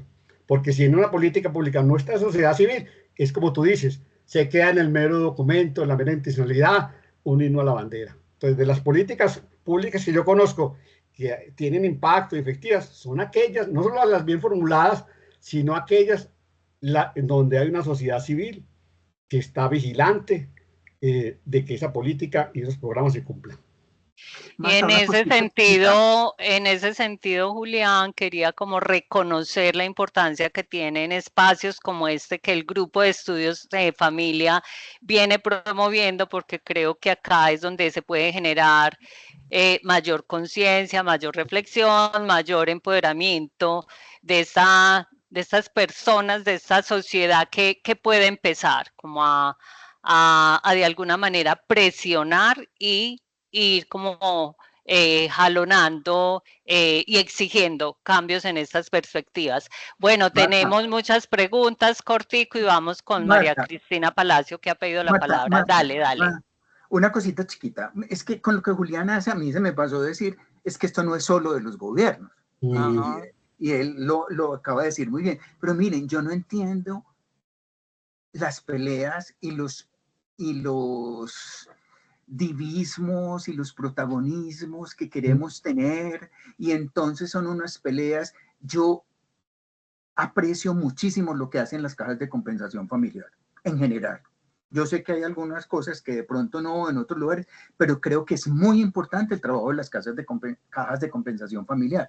Y a Confama aquí le han dado durísimo porque hace cosas y porque no sé qué, y porque se mete en lo que el Estado. Pero si no hacemos conjuntamente un trabajo, no vamos a ir a ningún lado. Entonces, creo que desde ahí también es una mirada de cómo como colectivo ponemos a andar esas cosas y pues, como bien Julián lo dice, los funcionarios pasan. Estas organizaciones tienen un poco más de estabilidad, digámoslo así, y pueden hacer cosas. Entonces creo que debemos dejar esa mirada individualista a un lado y pensar como colectivo para poder establecer desde ahí que esas políticas públicas realmente lleguen a su fin.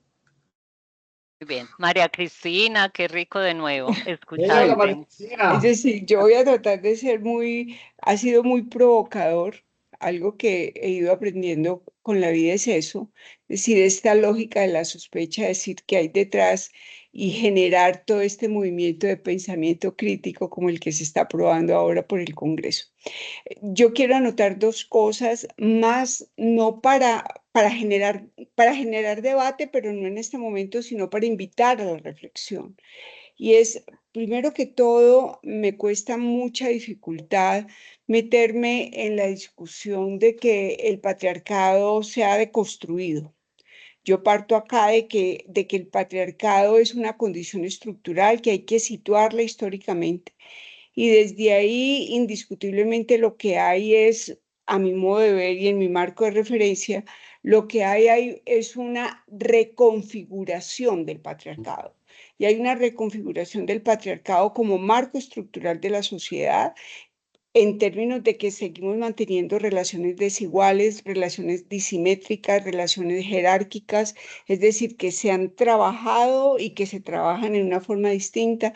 Y desde aquí yo quisiera poner un elemento de reflexión, y es el cambio. Sí hay cambio, claro, hay un proceso, digamos, de movimiento del patriarcado, pero yo llamaría la atención en términos de distinguir dos cosas: el cambio funcional, que es un cambio donde nos adaptamos para seguir funcionando socialmente, que es lo que históricamente ha pasado. Pues es decir, yo sé que esto puede generar mucho escozor, esto que estoy diciendo, pero es un poco esa invitación a la reflexión. Hay cambios funcionales y hay cambios funcionales de adaptación, pero las relaciones patriarcales, la violencia, y no solamente violencia vicaria, violencia estructural que tenemos en este país, tiene que ver precisamente con las concepciones patriarcales, a mi modo de ver. Y hay que distinguirlo también de los cambios que tienen que ver con los cambios estructurales. A mí me llama muchísimo la atención cuando leemos esto, todo lo que ha pasado, claro, hay un movimiento, hay nuevas formas de leer el cuidado, hay nuevas formas de leer la familia, hay nuevas formas de leer los lugares del patriarcado, de la masculinidad, de la feminidad, la diversidad, la multiplicidad. Pero la pregunta que yo me quiero hacer en este momento, escuchándolos y escuchándolas, es cómo estamos viviendo lo humano, cómo estamos construyendo la humanidad, cuál es el sentido, cómo hemos construido la humanidad, cómo hemos construido el ser humano, porque hay que hacer dos distinciones. Una cuestión es la humanidad y otra cosa es cómo construimos lo humano, y lo humano en términos de su dimensión subjetiva e intersubjetiva. Es decir, claro, cambios han habido, pero yo me pregunto, lo que ha pasado con, no solamente en términos de conflicto armado, lo que ha pasado esta semana, la cantidad de niños y niñas que los han asesinado, el papá los han matado. Es decir, los abusos, las violaciones, ¿esto a qué corresponde? Tenemos el discurso académico de la ética, yo no estoy invalidando eso, lo que estoy diciendo es, por favor, tenemos que leer críticamente lo que está pasando y no romantizar. De pronto puede ser muy duro lo que yo estoy diciendo, pero a veces caemos en una romantización. Y yo soy la primera que he sido romántica académica, pero en este momento estoy pensando cómo hay una romantización muy expansiva de eso. Y quiero terminar con otra cuestión, y es, venga, preguntémonos también en términos estructurales qué está pasando con la derechización política del mundo. Es decir, cuando se está confrontando la posibilidad de que entre un Trump a los Estados Unidos, lo que ha pasado en Argentina, lo que está pasando en Nicaragua, lo que está pasando en El Salvador, las presiones que estamos viviendo acá, eso para el cuidado y para el mundo familiar y para lo que tiene que ver con la postura del ejercicio de los derechos y de la dignidad humana. Eso no a mi modo de ver, eso no lo podemos dejar a un lado, porque entonces caeríamos en esa romantización, caeríamos en el hecho de que sí, estamos haciendo las cosas, pero leamos críticamente lo que está pasando. Y es una invitación que desde acá se las hago, porque indiscutiblemente a mí me inquieta muchísimo que Hernando validó profundamente la resignificación, pero la resignificación tiene que ver con esa validación y valoración y significado que le estamos dando, pero la reconfiguración tiene que ver también con el proceso y el movimiento de los lugares que se está teniendo desde el Estado, desde la sociedad, desde la cultura. Es decir, tenemos que mirar desde la pregunta de qué estamos haciendo, cómo estamos construyendo lo humano, cómo estamos criando y cómo estamos cuidando. Porque hay que hacer el cuidado es simplemente, a mi modo de ver, y en Coquito, como digo yo, el cuidado es responsabilidad. No obligación. El cuidado es responsabilidad. Responsabilidad frente a mí misma y frente a la otredad. Desde ahí quiero dejarlo. Muchas gracias. Marta, déjame hacer una pequeña réplica. Adelante. Yo no sé si María Cristina había entrado cuando yo hablé precisamente de la humanidad, del ser humano, y no creo, y de la dignidad que va más allá de los géneros. Yo lo decía al comienzo, en eso estoy de acuerdo contigo. Y es el tema de no romantizar que si hacen cositas o no. Lo otro es que frente a la derechización, estamos de acuerdo, yo no soy de derechas, aunque muchos lo piensen, no creo que lo que está pasando con la izquierda sea mejor. Entonces creo que tenemos también que tener una mirada crítica y autocrítica de ese asunto. Y Nicaragua lleva muchos años siendo, no está dentro de una cosa nueva, sigue en un espacio fuertísimo de tema de izquierda, se supone, María Cris. Entonces creo que ahí hay un asunto que también tiene que ver con cómo la política sigue siendo un lugar no honesto, no ético y no trabajado desde muchos lugares. Bueno, profe María Cristina, de nuevo, muchas gracias por tus aportes. Quiero que para que vamos cerrando, ir con dos preguntas que en el chat. una pregunta sobre el aporte de los hombres en la minimización de las violencias basadas en género. ¿Cuál es el aporte? ¿Cómo aportan los hombres? Bueno, Hernando, tú pues, empieza tú. Pues yo creo que es otra vez en el hecho de pensarnos como seres humanos desde lo que yo hablaba del fundamento de la dignidad del ser humano, no desde los géneros. Es la dignidad del ser humano como iguales. Y desde ahí la equidad es otra cosa, pero la igualdad viene desde ese lugar donde yo no me considero superior a las mujeres ni a otros hombres, sino que estamos en igualdad desde el tema de la humanidad, del ser humano y de la dignidad. Y creo que hay formas de establecer cómo que nosotros hagamos ese tipo de conciencia y vayamos. Hay cosas que deberíamos hacer estructurales, que deberíamos hacer más grandes, pero empezando por esa toma de conciencia desde los hombres de que es que yo no soy superior, que es que la mujer no es objeto, que es que las niñas no son objeto y demás. Creo que también el asunto de las violencias en estos días, que menciona María Cristina, que es terrible, tiene que ver con una sociedad enferma y tiene que ver con un asunto de una sociedad que cada vez más, y en el momento actual que estamos viviendo, cada 3 días hay una, o cada 2 días hay una cosa nueva. Ya se nos olvidó Sofía. Ya llegaron estos 2 niños de Bogotá, en Gativá, que mató el papá. Y ya se nos olvidó, y seguimos, estamos en un asunto muy enfermo como sociedad, que creo que tiene que ver mucho más allá de un asunto de cosas pequeñas como tal. Entonces creo que hay que minimizarlas desde la conciencia de los hombres y de pensar que no saben. ¿Cómo se hace eso? A través de hechos pedagógicos, a través de la educación, a través de lo que hombres y mujeres pensamos y transmitimos cuando tenemos el poder de estar en un salón de clases, desde la primaria hasta la universidad. Entonces creo que desde ahí hay un asunto que tiene que hacer. Los medios de comunicación cumplen un papel absolutamente importante, las políticas públicas y demás. Y tampoco, bueno, como no hay recetas, pues yo no quisiera decir, es que los hombres tienen que hacer esto y esto. Mira, Hernando toca el punto esencial, el concepto de la dignidad humana. Ese concepto de la dignidad humana es el principio fundante de los derechos humanos. O sea, cuando uno lee la Declaración Universal de los Derechos Humanos, que la mayoría de las personas, inclusive cuando uno le pregunta a los alumnos, nunca la han leído, ¿cierto? Porque piensa que es un discurso de la izquierda ideológico, y todo lo contrario. Los derechos humanos son un avance de la civilización humana grandísimo. ¿Y qué es la dignidad humana? Es el respeto, la consideración al otro, es el merecimiento que yo tengo por el hecho de ser humano, independiente de mi etnia, condición, raza, es eso, que tengo de sí mismo y que los demás deben valorar. Por eso cuando hablamos que el derecho fundamental a la vida, sí, pero no cualquier vida, una vida digna, saludable y feliz. Entonces la dignidad, cuando se atenta a la dignidad humana, estamos llegando iniciando un proceso de la barbarie. De la barbarie. Y entonces hay que volver a rescatar el concepto de la dignidad. Y desde la ética, porque la ética, desde la ética es una obligación desde la conciencia.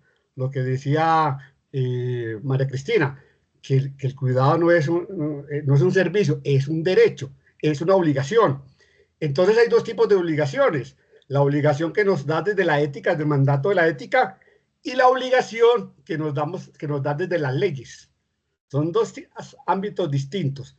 Y entonces desde las leyes, siempre, como la ética falla y no le vemos que eso cuaje, entonces decimos, no, el castigo para los violadores es la prisión perpetua, ¿cierto? La cadena perpetua, aumentar las penas, y entonces una sociedad más punitiva, creyendo que sí, obviamente que violar y matar a un niño es un delito y debe ser sancionado, pero la salida no es la más fácil, ¿cierto? Aumentemos las penas, porque al aumentar las penas, entonces la gente va a tener más miedo y va a dejar de violar y de asesinar. Entonces el trabajo es, sí, desde la ley también, pero es el trabajo desde la ética, ¿cierto? Desde la conciencia, lo dice Hernando. Tenemos conciencia de la dignidad humana, de la importancia de la dignidad humana, tenemos conciencia de la importancia del cuidado no solamente el cuidado del cuerpo, sino el cuidado de la mente, el cuidado del medio ambiente, como un arte esencial. Entonces, por ahí es donde debemos iniciar, pues, continuar la reflexión que nos invita María Cristina. ¿Se oye? Hola. Sí. Y hay otra pregunta sobre los grupos de apoyo o círculos de la palabra. Si esto puede considerarse actos de cuidado personal. Bueno, acá nos dice quien pregunta que tiene un colectivo de hombres. Creo que también sería importante para ir cerrando como hablar de eso, ¿cierto? Porque los colectivos han estado más asociados a colectivos de mujeres que se juntan, que trabajan de manera colaborativa, que se apoyan. Eso es algo de lo que culturalmente para los hombres ha sido más ajeno también por esa mirada individual, ¿cierto? Como un hombre que al que culturalmente se le mira mal si muestra su vulnerabilidad, si se muestra como necesitado de apoyo. Entonces, ¿qué conocen de eso y qué piensan? Si esos grupos de apoyo, círculos de la palabra, bueno, es que creo que la pregunta misma da la respuesta, pero si podemos ampliar un poco más como de esto cómo aporta en este cambio que requerimos de una mayor equidad para ejercer el cuidado, no en razón a un género específico. Yo creo que hay un asunto, bueno, yo llevo muchos años trabajando en temas de la mesa y de las redes y demás. En este momento, como les decía al comienzo, soy el coordinador de Men Engaged, que significa hombres comprometidos global, donde hay hombres, mujeres, niños, niñas, y la idea es llegar a los hombres con el objetivo de ojalá erradicar, pero menguar las violencias contra las mujeres y las niñas. Y ahí hay 14 países, hay redes, hay círculos de palabra, se hace trabajos desde la academia y demás. Y creo que esas pequeñas cosas que no son solo de lo estructural van haciendo cambios y van transformándose en cambios. En estos días me acabo de recordar de a Laura Restrepo, que la mataron en estos días y parece que resucitó. Ella decía en una conversación con un grupo pequeño, nos decía una vez, hay que hacer las cosas pequeñas que podemos hacer. Y es como si el mar llega a la playa y vuelve una estrella, una sola estrella de mar al mar, es importante. Y yo creo que esas cosas son importantes. Entonces, los grupos de hombres sí son importantes. Ahora, ojo, y en eso soy absolutamente radical. No son los grupos de hombres que se sientan a mirarse y a abrazarse y a decirse cómo son de queridos y cómo se expresan. No, ojo, son hombres que hacen conciencia, de nuevo digo, sobre su responsabilidad de la no violencia, ni contra las mujeres, ni contra las niñas, ni contra el planeta, ni contra otros hombres. Es decir, hacemos conciencia de que estamos y somos parte del patriarcado. Yo eso de hombres deconstruidos me suena muy reforzado y creo que todo el tiempo tenemos que estar mirándonos, aún los que estamos todo el tiempo trabajando en esto. El patriarcado, el machismo va tan metido en la piel que es muy difícil que se deje. Entonces, es una reflexión constante. Claro, estos grupos, las reflexiones, y hay grupos en muchos lados del mundo. Esta red de Men Engaged es una red global que está en todos los continentes. Pueden buscar en la web, pero vale la pena pensar que esto sí sirve y que hace bien, siempre y cuando haya esa conciencia, porque también dentro de los grupos de hombres y el trabajo de la reflexión están desde los hombres profeministas que están de acuerdo con los derechos de las mujeres, que van, que no sé, que quieren estar al lado y no como protagonistas, hasta los grupos conservadores que dicen, ojo, que es que aquí nosotros no nos vamos a dejar quitar los lugares que tenemos, somos los que mandamos, somos los que damos, que están muy enmascarados con temas de las religiones protestantes. Y del asunto, hay un grupo que se llama los Promise Keepers, los mantenedores de la promesa, que trabajan desde la religión judeo-cristiana protestante, el tema de que son buenos padres, de que no son infieles y demás, pero ojo que la mujer en la mesa no puede hablar si no hablan ellos. Entonces, como esa gama de grupos de hombres que se van dando existen y están ahí, claro que sí. Ojo con el propósito de esos círculos de la palabra. Bueno, Julián. yo personalmente no he tenido pues experiencias profesionales, acercamientos a círculos de la palabra en obras, pero es que la escucha activa, que es distinto a oír, o sea, uno oye un ruido, pero escuchar es que poner atención, ¿cierto? Mirar al otro y estar no pensando cómo lo voy a rebatir mientras él está exponiendo sus argumentos, sino primero comprendiendo lo que nos quiere decir, es importante. Y toda escucha activa y todo grupo terapéutico tiene por fin que aliviar los sufrimientos, que es la terapia, es a través de la palabra y la escucha, ¿cierto? Que las personas puedan poner de presente, digamos, qué lo angustia, qué lo problematiza, y no solo en una relación, pues, solamente de paciente-terapeuta, sino que los grupos terapéuticos, y en el sentido que lo dice muy bien Hernando, de acuerdo a su objetivo y racionalidad, claro que son importantes, ¿cierto? Es decir, y no solamente para los ciclos de palabras reparables, para todos. Por ejemplo, las personas que están sufriendo un cáncer, ¿cierto? Entonces uno mira esas personas que están en la terapia de la quimio, que están solos frente a, en una sala, cada uno rumiando su problema personal, y uno dice, ¿y por qué no hay en esos grupos, digamos, de personas que están con cáncer de quimioterapia, no se puede hacer también un grupo de terapia para que estas personas puedan, digamos, manifestar sus miedos, sus angustias frente a un terapeuta? Entonces yo creo que sí, que todo círculo, digamos, que tiene un fin terapéutico, bien manejado profesionalmente y dirección, es una propuesta también interesante que aporta. Y claro, desde lo pequeño, y nosotros, yo que he sido trabajando en las ONG toda la vida, pues las ONG no cambiamos el mundo, pero desde una ONG sí podemos cambiar, impactar personas, grupos, colectivos y comunidades. O sea, desde lo local, desde lo pequeño, también se aporta al cambio, porque no podemos esperar que el cambio sea solamente algo que viene desde afuera, que sea macro. No, empecemos por lo que tenemos a nuestro entorno, ¿cierto? Nuestras familias, en nuestros compañeros. Es ahí donde también ponemos en práctica estrategias de cambio.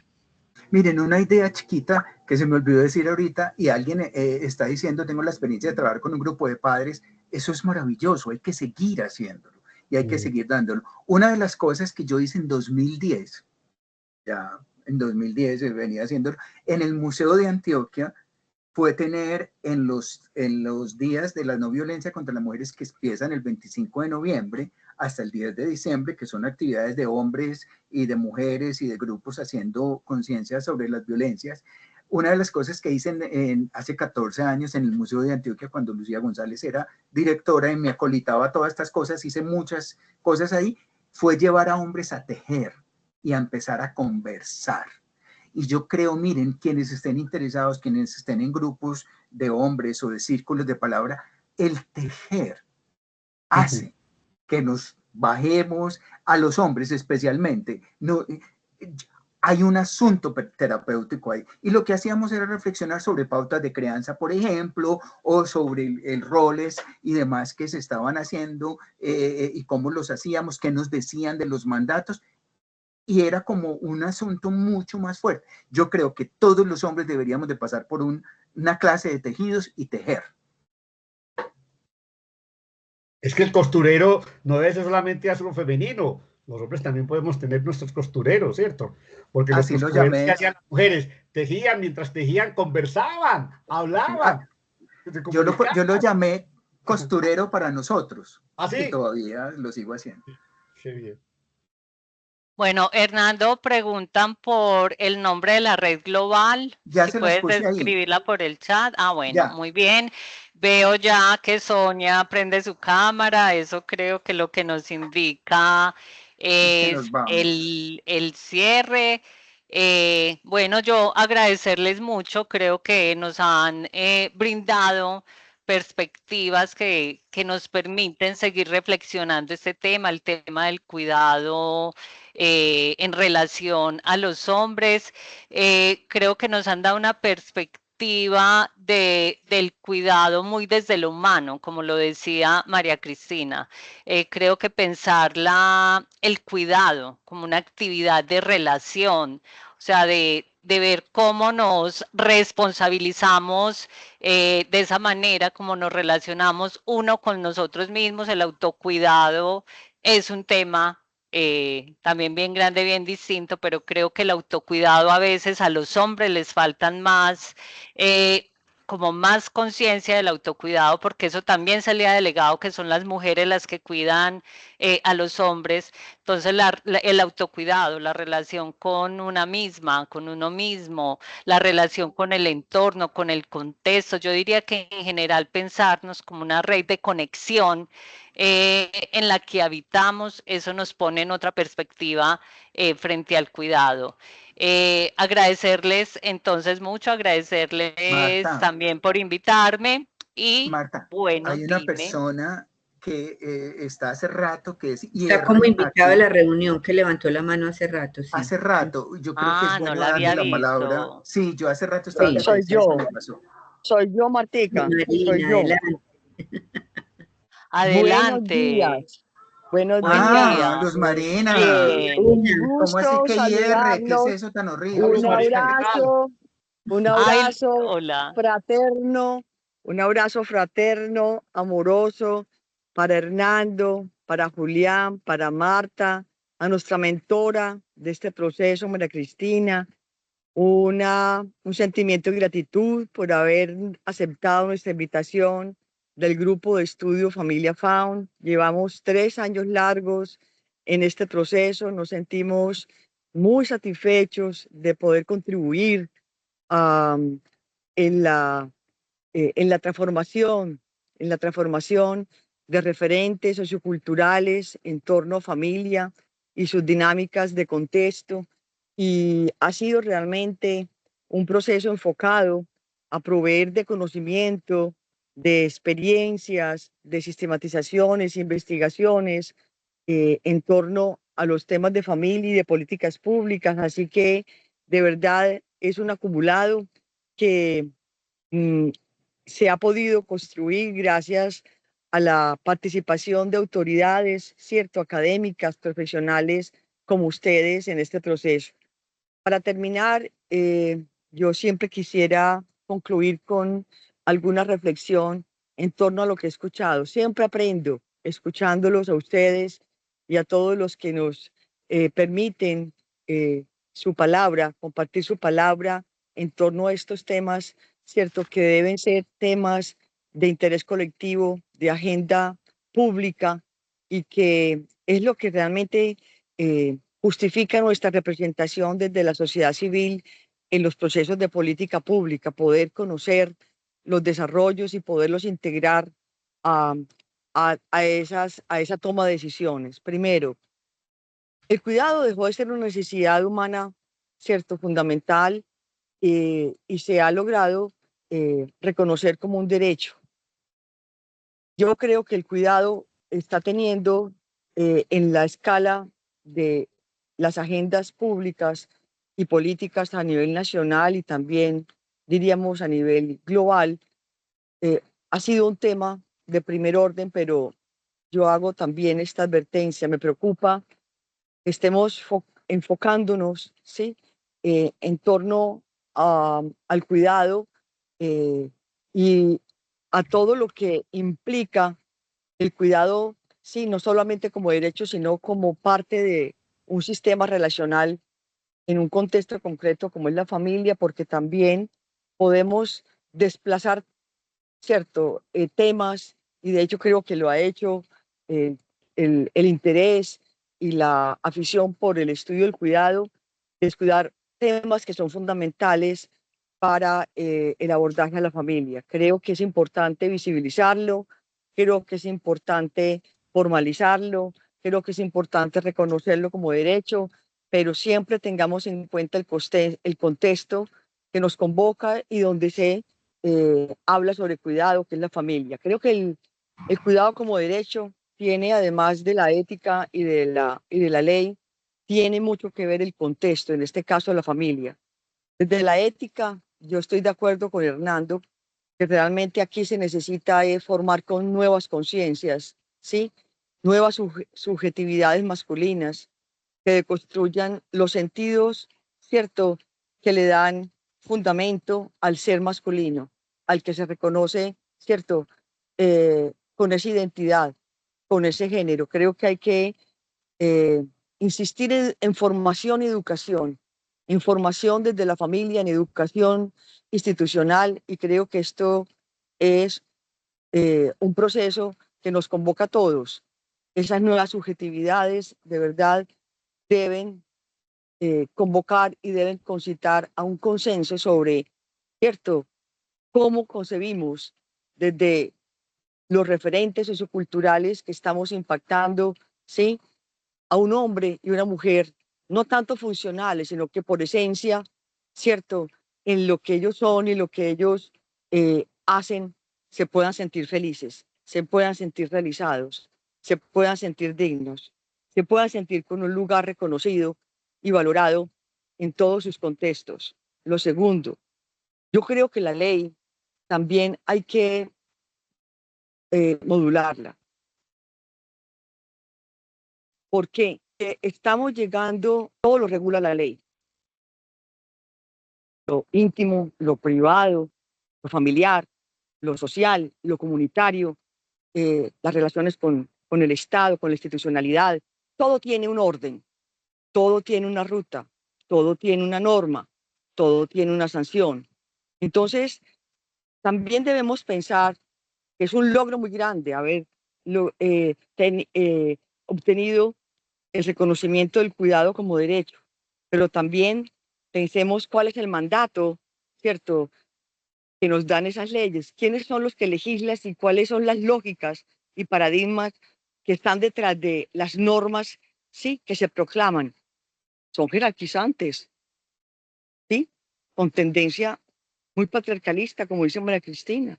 Una cosa es la funcionalidad, otra cosa es la verdadera construcción de estructuras de poder, donde realmente es lo masculino quien opera y quien realmente lidera la capacidad de agencia, ¿sí?, en todas las instituciones, en los sistemas sociales. Entonces, creo que también hay que decantar y hay que reflexionar y hay que interpretar de una manera correcta, y para eso están las políticas públicas. Creo que esa es la verdadera razón de las políticas públicas, poder interpretar esas leyes, esas normas, de tal forma que podamos, ¿sí?, darle una nueva concepción, una nueva perspectiva a, a las realidades que son objeto de transformación. Y por último, el contexto. Yo creo que hablar de cuidado sin hablar de lo que nos convoca y lo que nos interesa, que es la familia, pues realmente queda como un tema, ¿sí?, diríamos, impersonal, sin identidad. El cuidado en la familia, ¿cierto?, necesita ser visto dentro de un sistema relacional dinámico, y el cuidado convoca necesariamente a un replanteamiento, sí, de esas relaciones, de la forma como se jerarquizan y cómo se dirimen las diferencias y cómo se especializan los roles de acuerdo a las múltiples funciones, ¿cierto?, que debe cumplir un sistema como es la familia para garantizarse, ¿sí?, para asegurarse su sobrevivencia, pero también su desarrollo, su humanidad. Yo creo que es allí donde podemos también, desde las ciencias sociales, desde la sociedad civil, contribuir con nuestros conocimientos y con nuestros acompañamientos a generar ambientes más democráticos en la familia. Yo considero que el cuidado debe respetar, en alguna forma, se debe diferenciar y debe proteger el cuidado afectivo, lo que culturalmente en algunas familias uno observa, escucha y siente que es parte de su esencia. La mujer que se queda, ¿cierto?, el cuidado de los padres, eh, de alguna manera la nieta que quiere vivir con sus abuelos y quiere prodigarles ese amor, esa compañía, ¿sí?, ese apoyo, eh, desde la libre opción, desde la libre autodeterminación, desde su deseo de querer estar allí, de asumir esa posición, de brindar ese afecto. Entonces, sin que eso realmente se convierta en algo que despersonalice y que vulnere, ¿cierto?, sus posibilidades de ser libre para optar y para realizarse, ¿sí? Como persona, yo sí creo que la convivencia democrática debe estar enfocada a neutralizar esa cultura y esas estructuras patriarcales con sus abusos, pero también de una manera, diríamos, flexible, entender las conductas elásticas, ¿cierto?, que nos permite esta pasión y esta aventura de poder, ¿cierto?, desarrollarnos y entender lo que somos, ¿sí?, para poder adaptarnos, ¿cierto?, a los cambios y a las realidades. Entonces, la invitación es a que de verdad podamos seguir eh, pensando, podamos seguir conociendo, aprendiendo y teniendo los recursos necesarios para poder acompañar a nuestras familias en su misión, ¿sí?, de aprender a ser, ¿sí?, más, no, más felices, pero en términos de humanidad, como dice Martha Nussbaum, de compasión, de solidaridad, de amor, ¿sí? De una de justicia social, de una ética justa. Así que muchísimas gracias de verdad por este conversatorio tan maravilloso que nos han ofrecido en el día de hoy y un abrazo muy especial a María Cristina por haberse incluido. A ti, Marta, como siempre, mi admiración y mi respeto, querida colega, por estar en ese lugar en el día de hoy. Muchas gracias, un abrazo. Hasta luego. Muchísimas gracias, Hernando, Julián, Marta, por habernos apoyado en ese conversatorio y la visita tan rica de María Cristina, que siempre será pues un honor tenerla por aquí. Muchísimas gracias que nos hayan brindado estos nuevos conocimientos y esta posibilidad de apertura de una nueva propuesta de juntanza entre lo que tenemos siempre para seguir proponiendo y cambiando. Un abrazo muy grande para todos, todas y todos. Abrazos a ustedes. Muchas Gracias, gracias, chao. Fernando, Marta, Sonia, Luz Marina, a todos por escuchar. Abrazos y Así es. millones de gracias. Sí. Muchas gracias, chao. Chao.